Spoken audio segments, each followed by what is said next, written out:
Camera দিয়ে দেখো কত এই যে ওপেন ডোর ওকে একটু নি পরে কেটে দেবো আমি দেখি একটু ভিডিও তো আয়। কেন আমি একটা ব্লগ আপলোড দিব তোমরা দেখতে পারবে সেটা কিন্তু ওকে কেটে দেব ওর মাথায় স্টিকার মারবো। আসসালামু আলাইকুম everyone, welcome to my another video. অনেকক্ষণ তো শুনলেন বক বক, এবার একটু আমাদের দেখা যাক। ফার্স্টলি আমরা রেডি টেডি হয়ে যে দুজনে মিলে চলে যাচ্ছে, আমাদের ইউনিভার্সিটির একটা প্রোগ্রাম ছিল, সে ছিল সেখানে এক্স স্টুডেন্ট আর আমি হচ্ছে কি প্রেজেন্ট স্টুডেন্ট, সো দুজনেই দাওয়াতপ্রাপ্ত ছিলাম। সরি, আমি তো দাওয়াতপ্রাপ্ত ছিলাম না, সে দাওয়াতপ্রাপ্ত ছিল, আমি জাস্ট তার সাথে যাচ্ছি এই আর কি। যাই হোক, আমরা রেডি সেডি হয়ে লিফটের জন্য অপেক্ষা করতেছিলাম, ফাইনালি লিফট চলে আসলো। এই যে দুজনে উঠে গেলাম, সে তার মাথাটা একটু গরম, কজ সে আরও আগে যেতে চেয়েছিল, তাকে অনেকে ফোন দিয়েছে, সো সে খুবই মানে সেই নিয়ে তার লোকজন চলে যাবে, দেখা করতে পারবে না, হ্যান ত্যান এইসব বকবক করতেছিল। আমি তো আমার মতো স্ন্যাপ নিচ্ছিলাম, ভিডিও করব, ওই যে ভিডিওর আগেই বললাম যে আমি ব্লগ করব। যাই হোক, এই যে ফাইনালি গাড়িতে উঠে পড়লাম, বাট জ্যাম। আমরা যে টাইমে রওনা দিয়েছিলাম সে টাইমে গেলে একদম পারফেক্ট সময় ছিল, বাট প্রায় আমরা মনে হয় 30 থেকে 40 মিনিট এই জ্যামের মধ্যেই বসেছিলাম। আর জ্যামের মধ্যে বসে থাকলে আমার যে কী বাজে লাগে, কী বাজে ফিলিংস। ফ্রেন্ড সার্কেল থাকলে সেক্ষেত্রে আলাদা, বাট তার তো লেট হয়ে গিয়েছে, এই জন্য তার মুড অফ। সে আবার সবসময় টাইমলি পারফেক্টলি যেতে পছন্দ করে। যাই হোক, জ্যাম ট্যাম সব কিছু শেষ করে এই যে ফাইনালি ইউনিভার্সিটিতে চলে গেলাম। তার মুখের ভঙ্গি দেখে আমি একটু ভেঙচি কাটলাম আর কি। যাই হোক, এই ফাইনালি চলে আসলাম, প্রথম পর্ব শেষ, এখন সেকেন্ড পর্ব, মানে আমি গিয়েছি প্রথম পর্ব শেষ করে, দেন হচ্ছে গিয়া ওই যে সাংস্কৃতিক অনুষ্ঠানের আগে আগে গিয়েছিলাম। যদিও তার আগের দিন রাতে গিয়ে একটু টুকটাক কাজ টাজ করেছি, ওই আস্তে আস্তে ওই দিন লেট হয়ে গিয়েছিল, অনেক রাতেই আসা হয়েছে, প্রায় 12টার পরে। সব মিলিয়ে রাতে ঘুমাতেও অনেক লেট হয়েছিল, অল ওভার সব কিছু মিলে একটু লেটই হয়েছে। যাই হোক, এই যে প্রোগ্রাম শুরু হয়ে গেছে, প্রথমে একটা কবিতা আবৃত্তি দিয়ে স্টার্ট হলো।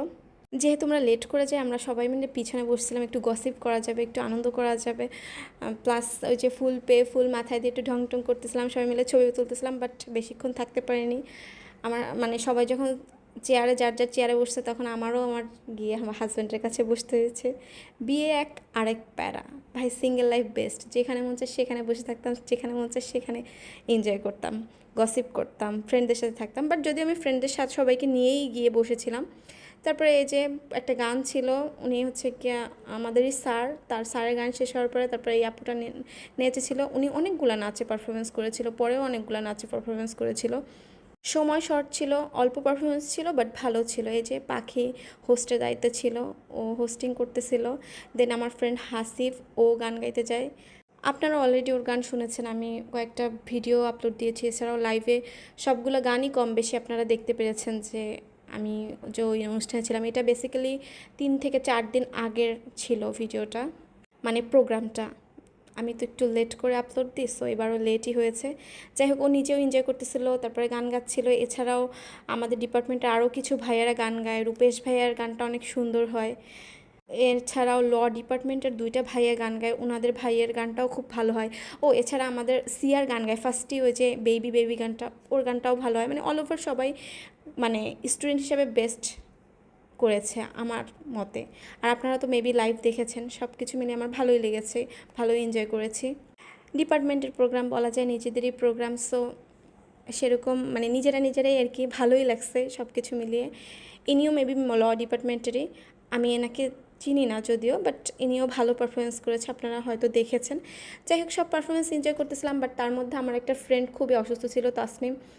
ওর জন্য একটু ওয়ারিড লাগতেছিল, খারাপ লাগতেছিল, বাট পাখি যেহেতু হোস্টে ছিল, প্রোগ্রাম কমপ্লিট না করে কোনো ওয়ে ছিল না। কিন্তু ওর 11টার সময় ট্রেন ছিল, এই ব্যাপারটা নিয়ে খুব আমরা একটা ইসের মধ্যে ছিলাম। এইটা হচ্ছে রূপেশ ভাইয়া।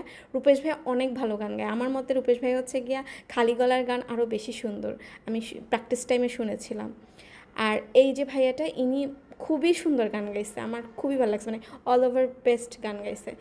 যাই হোক, তারপর আমরা এই যে গান টান শুনে টুনে দেন প্রোগ্রাম শেষ করে তারপরে চেষ্টা করছি যে যেভাবে হোক 11টা 15-তে ট্রেন, ওর ট্রেনটা যেন মিস না হয়, এটা নিয়ে খুবই প্যারায় ছিলাম। তারপর তার মধ্যে আবার জ্যাম, মানে যখন লেট হয় তখন জ্যাম থাকবেই সব সময়। সো জ্যামের মধ্যে আমরা অনেক গান টান গাইছি, স্টোরি অবশ্যই দেখেছেন, যারা আমাকে রেগুলার দেখেন বা ফলো করেন তারা তো অবশ্যই দেখেছেন। ওগুলা আপলোড দেওয়া যায় না। আর এই যে ওই আপুটা লাস্ট মোমেন্টে ওই আপুটা আবার নাচছিল, আরও একটা ভাইয়া নেচেছিল।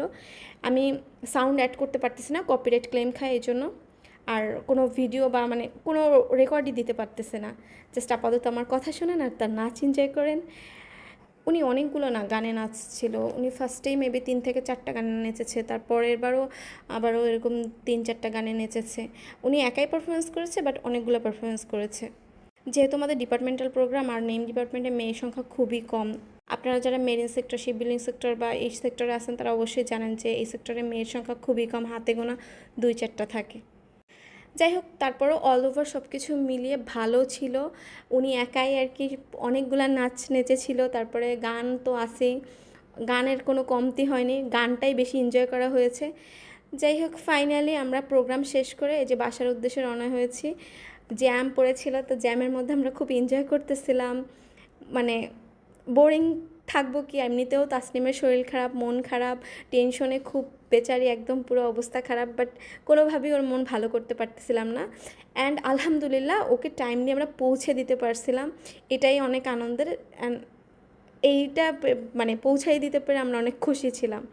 যাই হোক, ওর মুখটা দেখলেই বুঝতে পারবেন যে ও কতটা টেন্স ছিল। এই যে কমলাপুরে ওকে নামিয়ে দিলাম। Bye bye Tasnim.